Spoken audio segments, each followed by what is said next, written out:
오늘 우리에게 주시는 하나님의 말씀은 마태복음 6장 9절에서 13절까지의 말씀입니다.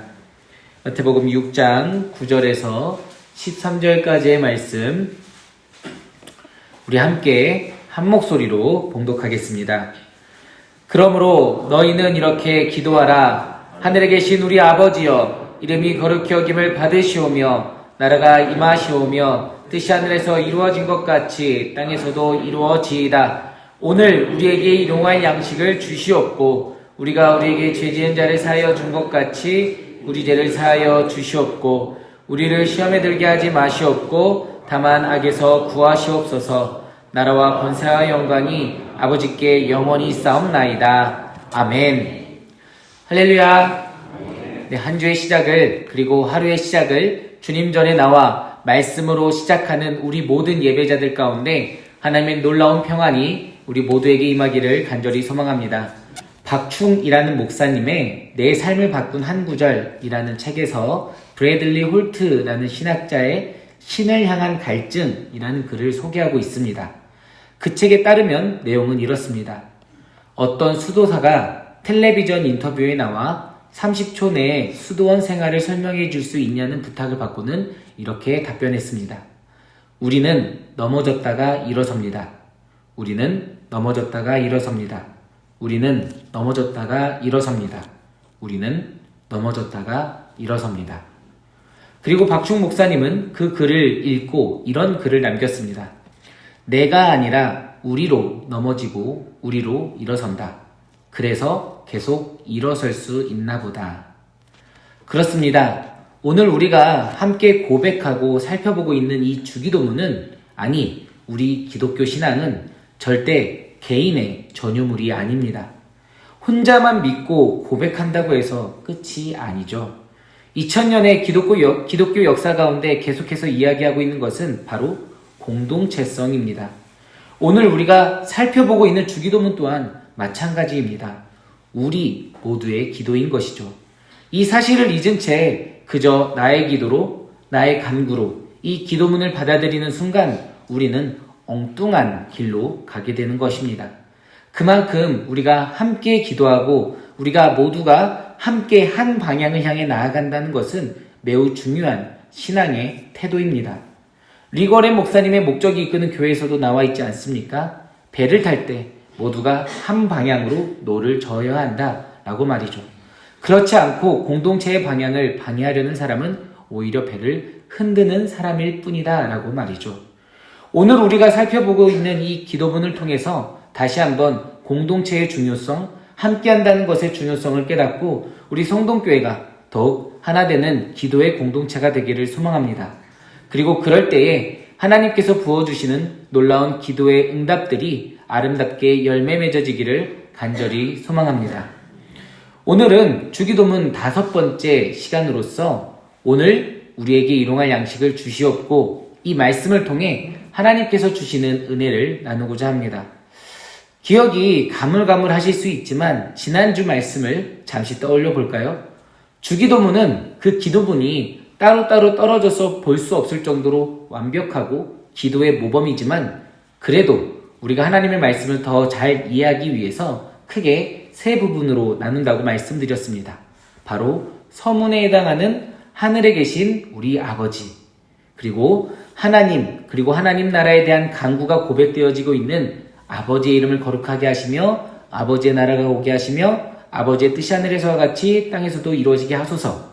그리고 마지막으로 인간에 대한 간구로서 오늘 우리에게 일용할 양식을 주시고 우리가 우리에게 잘못한 사람을 용서해 준 것 같이 우리 죄를 용서하여 주시고 우리를 시험에 빠지지 않게 하시고 악에서 구하소서. 나라와 권능과 영광이 영원히 아버지의 것입니다. 이렇게 세 부분으로 나눈다고 말씀드렸습니다.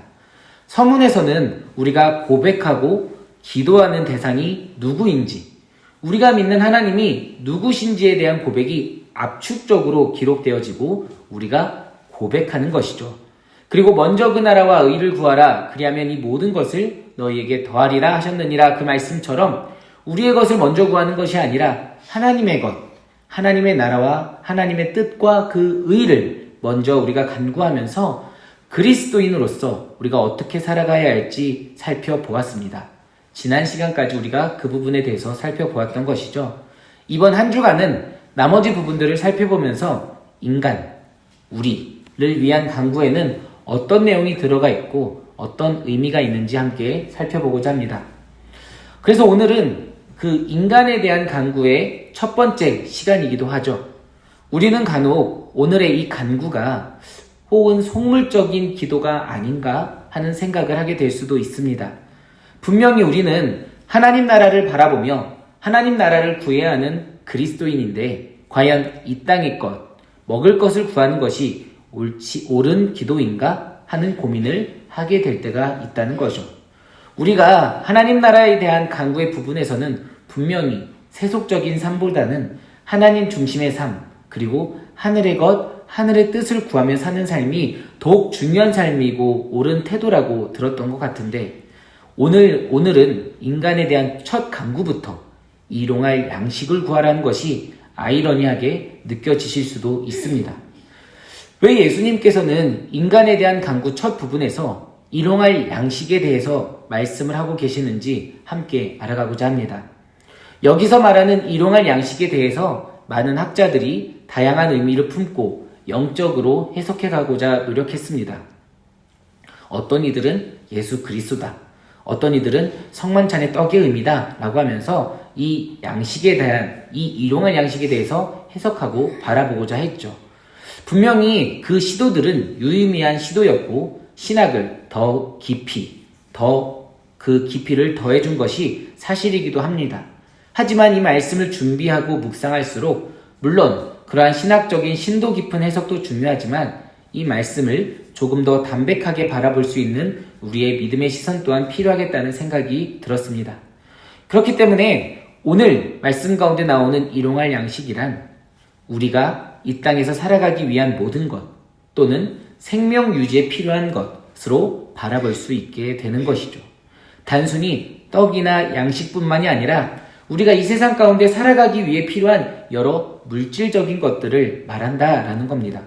물질적인 것들이라고 하니까 더욱 하나님 앞에 간구하기가 조금은 거시기한데요 라고 생각하실 수 있습니다.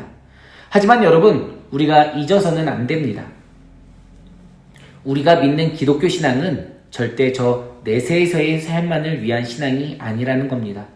이 땅 가운데서 우리는 그리스도인으로 살아가기 위해 부르심을 받은 존재입니다.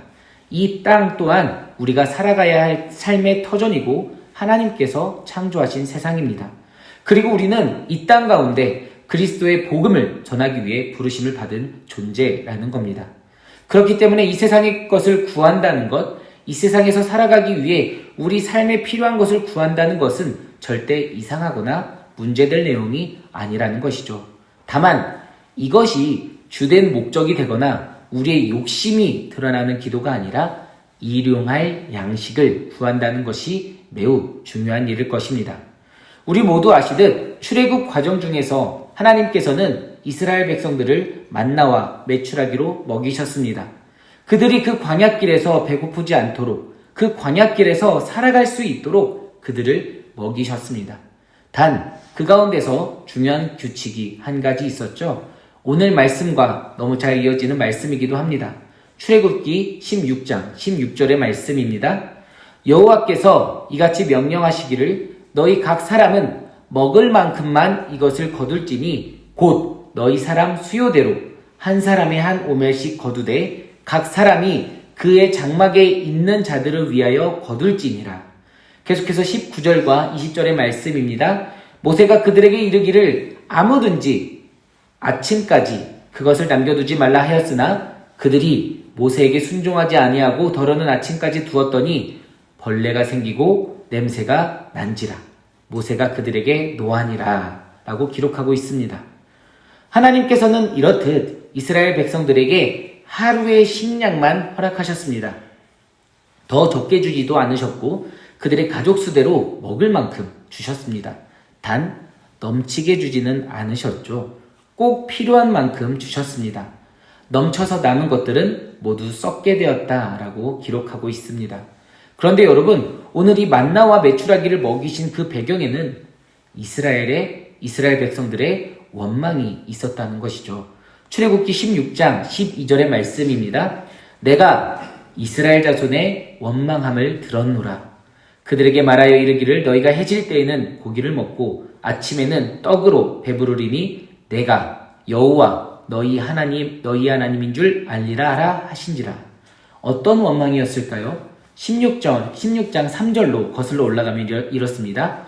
이스라엘 자손이 그들에게 이르되 우리가 애굽 땅에서 고기 가마 곁에 앉아 있던 때와 떡을 배불리 먹던 때에 여호와의 손에 죽었더라면 좋았을 것을 너희가 이 광야로 우리를 인도해 내어 이 온 회중이 줄여 죽게 하는도다. 여러분, 이스라엘 백성들은 하나님의 인도하심 가운데 노예된 땅에서 해방되었습니다. 그리고 하나님의 여러 기적을 경험하며 엘림으로 들어갔습니다. 그런데 들어가서 하는 것이 배고프다고 모세와 아론을 향해서 원망을 하는 것이었습니다. 모세와 아론을 원망하는 것은 하나님을 원망한다는 것이죠. 그런데 놀라운 것은 하나님께서 그들의 원망을 만나와 메추라기라는 은혜로 베풀어 주신 겁니다. 이 얼마나 놀라운 은혜입니까? 하나님께서 그들에게 하루치의 식량을 주신 것은 아침에 잠에서 깰 때마다 이스라엘 백성이 이제 더 이상 노예된 삶이 아니라 자유의 백성으로 살아가게 된 그 오늘이라는 하루가 하나님께서 주시는 선물임을 깨닫기를 원하셨던 것입니다. 그렇습니다. 오늘이라는 하루는 오늘 우리가 그리스도인으로 살아가는 이 하루는 그냥 주어진 것이 아닙니다. 하나님의 선물입니다. 그렇기 때문에 우리가 구하는 오늘 우리에게 일용할 양식을 주시옵고의 간구는 오늘 하루가 하나님의 선물임을 깨닫고 하나님의 임재를 날마다 구하는 기도의 모습인 줄 믿으시기 바랍니다. 이와 관련해서 성 어거스틴의 유명한 일화 중 한 일화가 있습니다. 그는 한 설교에서 이런 취지의 말을 한 바가 있습니다. 한 성찬에 참여하면서 일어난 일이기도 하죠. 성찬에 모두가 참여하던 주일 아침 빵에 기도를 하고 있는데 이러한 사람이 있었다는 겁니다. 저 제단에 놓인 빵은 제가 오늘 아침 식사 때 먹은 빵과 별 다를 바 없어 보입니다. 아침 식사 때는 저는 그 빵이 거룩하다고 생각해 보지 못했습니다. 그러자 성 어거스틴은 이렇게 말했습니다. 그렇습니다. 바로 그것이 핵심입니다. 주일날 교회에서 빵을 앞에 두고 이런 기도를 드린다면 이제 월요일에 빵을 대하는 느낌이 다를 것입니다. 그렇습니다, 여러분. 우리가 주일에 성찬에 참여함으로 더욱 누릴 수 있게 되는 건 무엇입니까? 그 성찬을 통해 우리에게 주시는 하나님의 사랑, 예수님의 희생을 우리가 더욱 깊이 이해하면 이해할수록 그 사랑의 깊이가 깨달아지고 정말 하나님의 은혜를 느낀다면 매일 우리의 식탁에 오르는 음식이 그냥 하나의 음식이 아니라 하나님의 은혜임을 깨닫게 된다는 것입니다. 일용할 양식을 통해서 하나님의 임재를 경험하게 된다는 것이죠. 예수님께서는 우리에게 그 삶을 깨닫게 하고자 하셨습니다. 그리고 일용할 양식을 하나님 앞에 구한다는 것은 예수님께서 제자들에게 명령하신 훈련이기도 했습니다. 즉, 내일의 일에 대해서 염려하지 말라는 훈련의 모습이죠. 예수님께서는 산상설교 후에 주기도문을 가르치신 후에 6장 25절, 마태복음 6장 25절 이하에서 무엇을 마실까, 무엇을 입을까 걱정하지 말라고 하시는 말씀을 확인할 수 있습니다. 마태복음 6장 25절 이하의 말씀입니다. 그러므로 내가 너희에게 이르노니 목숨을 위하여 무엇을 먹을까, 무엇을 마실까, 몸을 위하여 무엇을 입을까 염려하지 말라. 목숨이 음식보다 중하지 아니하며 몸이 의복보다 중하지 아니하냐. 공중의 새를 보라. 심지도 않고 거두지도 않고 창고에 모아들이지도 아니하되 너희 하늘 아버지께서 기르시나니 너희는 이것들보다 귀하지 아니하냐. 너희 중에 누가 염려함으로 그 키를 한 자라도 더할 수 있겠느냐. 여러분, 이 말씀이 절대로 이 땅의 음식, 이 땅의 떡이 중요하지 않다는 의미가 아닙니다. 이 말씀의 중심은 하나님에 대해 우리가 절대적으로 신뢰하며 나아가라는 의미이죠. 내일 일을 우리가 아무리 걱정한다고 해서 우리의 염려가, 우리의 걱정이 사라지는 것입니까? 아닙니다. 우리 자신의 노력으로 미래의 안전을, 우리 그 미래의 안전을 확보하려는 것은 어리석은 일임을 예수님께서 우리에게 말씀하고 계십니다. 염려하지 말고 걱정하지 말고 먼저 그의 나라와 그의 뜻을 구하라고 말씀하신 그 의미를 우리는 바르게 새길 수 있어야 합니다. 우리의 삶의 주인을 하나님으로 두라는 그 예수님의 명령인 것이죠. 우리가 가진 것이 많던 적던 우리 삶의 주인이 하나님임을 고백하고, 그리고 오늘 하루 나의 필요한 것을 제때 채우실 하나님을 바라보며 믿음 가운데 걸어갈 수 있는 삶. 특히 방금 전에 읽어드린 말씀은 그 앞구절과 연결해서 살펴본다면 더 의미가 잘 드러나게 됩니다. 바로 앞부분에는 보물을 땅에 쌓아두지 말라는 경고의 말씀을 하는 말씀이 기록되어 있습니다. 즉, 하나님을 신뢰하지 못하는 사람들은 이 땅에 불을 쌓아둠으로 인해서 그 미래를 보장받으려고 한다는 것이죠. 하지만 주님께서 우리에게 말씀하시는 것은 내일 일을 염려하지 말라. 내일 일은 내일이 염려할 것이요 한날의 괴로움은 그날로 족하니라입니다. 여러분은 여러분의 중심을 두고 무엇을 염려하고 무엇을 위해 살아가고 계십니까? 오늘 우리가 살아가고 있는 이 세상은 우리의 필요를 스스로 채우고 자율적이고 독립적인 삶을 살아가라고 이야기하며 자기 힘으로 사는 사람들의 그 삶을 이야기하고 있습니다. 우리 삶의 주인은 자기 자신이기 때문에 그렇게 살아가라 말합니다. 미래를 위해 준비하지 않고 걱정하지 않으면 마치 패배자인 것 마냥 생각하게 몰아갑니다. 그리고 그 미래에 대한 불안으로 인해 마음의 질병이 그 어느 시대보다 더욱더 커져가는 시대를 우리는 살아가고 있습니다. 하지만 여러분, 그럴 때에 오늘의 간구를 떠올릴 수 있기를 소망합니다. 일용할 양식으로 우리의 삶을 이끌어 가시고 내일 걱정은 내일 족하다는 그 하나님의 말씀이 우리에게 새겨져 말씀대로 살아갈 수 있는 우리 모든 성도님들이 되기를 간절히 소망합니다. 그리고 이 간구와 고백이 있기 때문에 우리는 우리에게 주어진 것에 만족할 수 있는 삶을 살아가게 될 줄로 믿습니다. 잠언 30장 8절과 9절의 말씀입니다. 곧 헛된 것과 거짓말을 내게서 멀리 하옵시며 나를 가난하게도 마옵시고 부하게도 마옵시고 오직 필요한 양식으로 나를 먹이소서. 혹 내가 배불러서 하나님을 모른다 여호와가 누구냐 할까 하오며 혹 내가 가난하여 도둑질하고 내 하나님의 이름을 욕되게 할까 두려워함이니이다.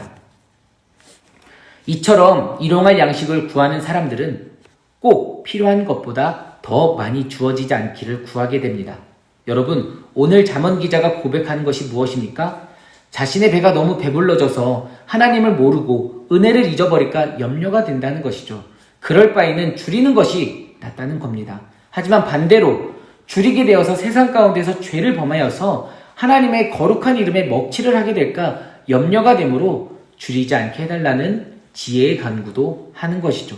그리고 하나님께서 주신 것에 대해서 만족할 수 있는 지혜를 달라 이야기합니다. 요즘 SNS를 보면 참 잘 사는 사람들의 모습들이 왜 이렇게 많이 나올까요? 각종 명품을 아무렇지 않게 올리는 사람들, 엄청난 슈퍼카를 매일 같이 바꿔가며 타는 사람들의 모습도 보이기도 합니다. SNS를 통해서 과소비의 문화가 우리 가운데, 저희 세대에, 그리고 우리 다음 세대의 문화 가운데 너무나도 퍼져 있습니다. 요즘 고등학생들도 명품 하나 갖고 있지 않으면 무시당한다는 그런 말이 있다고 하더라고요. 때로는 저 또한 그 SNS의 모습들을 보고 있자면 부러워지는 마음이 들기도 합니다. 이러한 과소비의 문화 속 만족하지 못하는 비교라는 마음이 우리에게 생기기 시작하면서 온 세상이 그것을 따라가고자 하는 또 다른 과소비의 문화로 이어진다는 것이죠. 누군가에게 보여주기 위해서, 누군가에 뒤처지지 않기 위해서 말이죠. 하지만 말씀은 우리에게 분명히 우리에게 주어진 것에 만족할 줄 아는 삶을 살라고 말하고 있습니다. 내가 이 세상에서 건강하게 살아가기 위해 필요한 것을 제외한 것은 나의 것이 아님을 고백할 수 있는 그 믿음의 고백을 우리에게 이야기하고 있습니다. 4세기의 성 바실리우스는 이렇게 이야기하고 있습니다. 어떤 사람이 수전노인가? 꼭 필요한 것에 만족하지 않는다면 누구나 수전노다. 누가 도둑인가? 타인의 것을 취하는 사람은 다 도둑이다.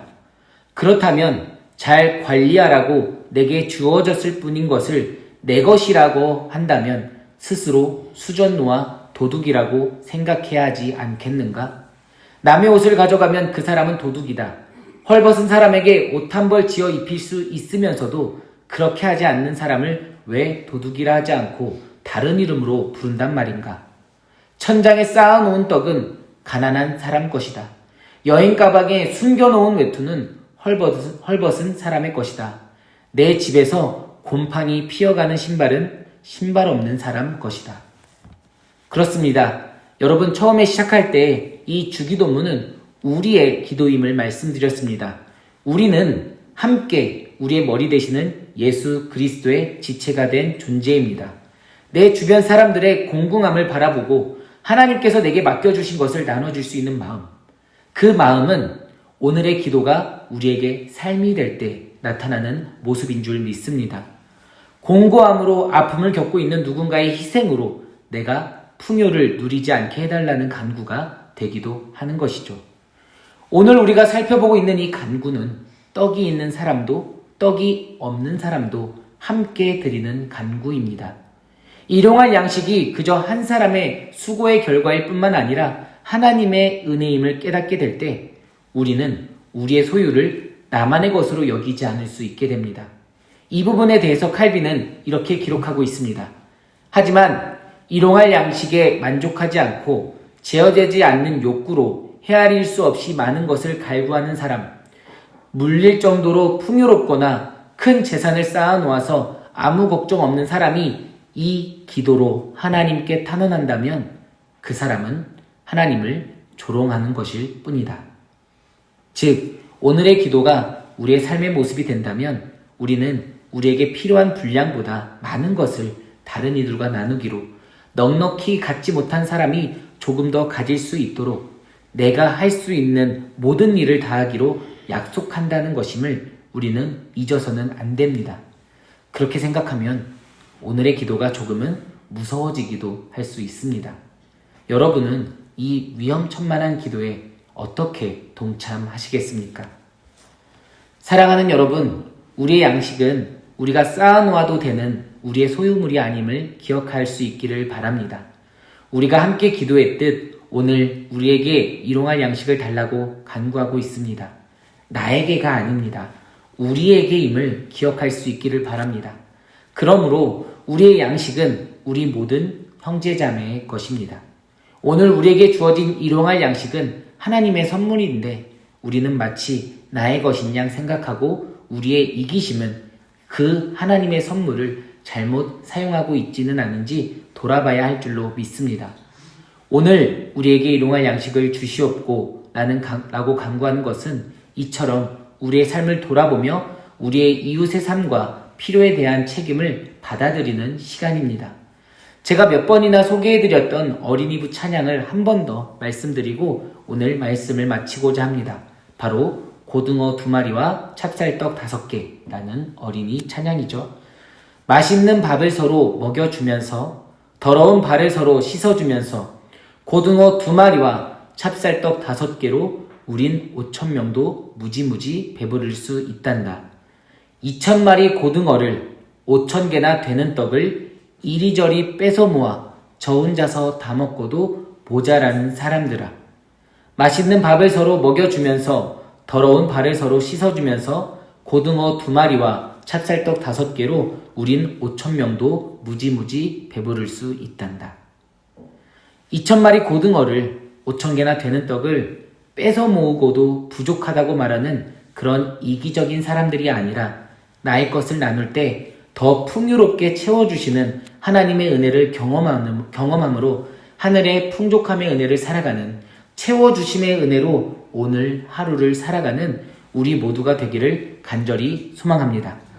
그런 의미로 오늘 우리가 함께 불렀던 찬송가 588장 공중나는 새를 보라 함께 한 번 더 찬양하신 후에 주기도문으로 오늘의 예배를 마치도록 하겠습니다.